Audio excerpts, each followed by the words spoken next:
आम्ही भारताचे लोक, भारताचे एक सार्वभौम समाजवादी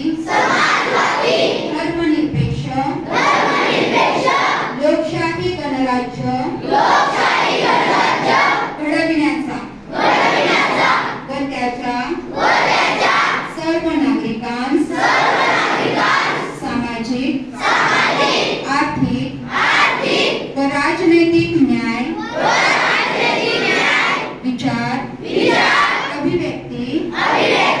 विश्वास श्रद्धा व उपासना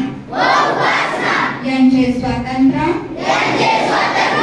दर्जाची व संधीची समानता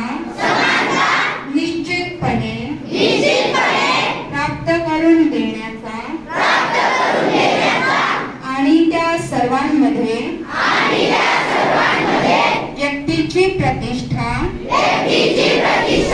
व राष्ट्राची एकता आणि एकात्मता यांचे आश्वासन देणारी बंधुता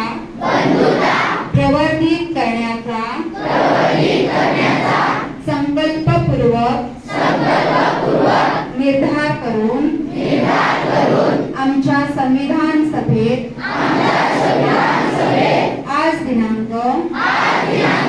26 नोव्हेंबर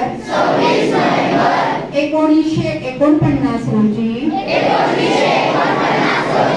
याद्वारे हे संविधान अंगीकृत आणि अधिनियमित करून स्वतः प्रत अर्पण करीत आहोत।